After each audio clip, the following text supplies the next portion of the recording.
जसे की मुलं लहान आहेत, रोजचे घरातील कामं असतात, तेवढा वाचायला वेळ नाही.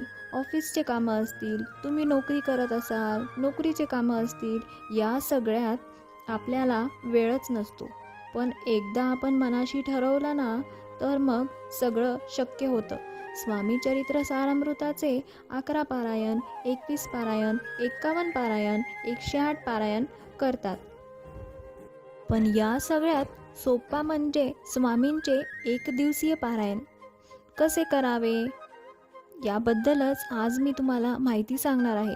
स्वामी चरित्र सारामृताचे पारायण कोणीही करू शकतो. मुलं, मुली, ताई, दादा ज्यांना वाचता येत असेल असे प्रत्येक जण करू शकतात.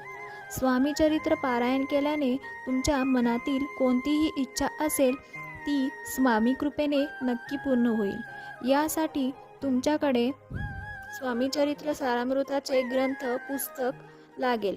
स्वामींच्या केंद्रात हे पुस्तक अगदी सहजपणे भेटेल.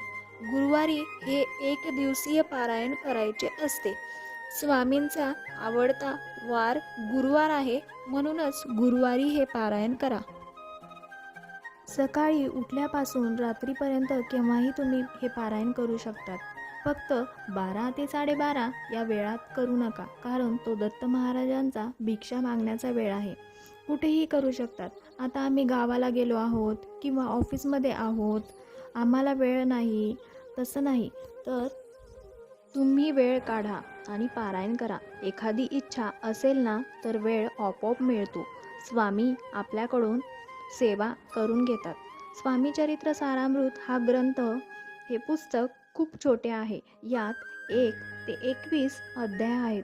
जे हे पारायण नवीनच करत असतील त्यांना हे वाचण्यासाठी 1.5 तास किंवा 2 तास लागू शकतो. तुमच्या वाचनाच्या स्पीडवर आहे. पण ज्या लोकांनी हे पारायण नेहमीच केलेले असेल त्यांना 1 तास लागतो. सुरुवातीला पाठ मांडा, त्याच्या भोवती छानशी अशी रांगोळी काढा, स्वामींचा फोटो ठेवा, धूप अगरबत्ती दिवा लावा, तुपाचा किंवा तेलाचा कोणताही दिवा तुम्ही लावू शकतात. स्वामींची मूर्ती ठेवली तरीही चालेल. स्वामींची मनोभावे पूजा करा. स्वामींना आपली इच्छा सांगा व माझी इच्छा तुम्ही स्वामी पूर्ण करा अशी मनोभावे प्रार्थना करा. तुम्ही संकल्पही करू शकतात. स्वामींना नैवेद्य ठेवा. एखादे फळ, पेढे, खडीसाखर, गूळ खोबरे किंवा काहीही नसेल तर फक्त साखर ठेवली तरीही चालेल. स्वामी चरित्र सारामृत हे पुस्तक पोथी एका पाटावर ठेवा.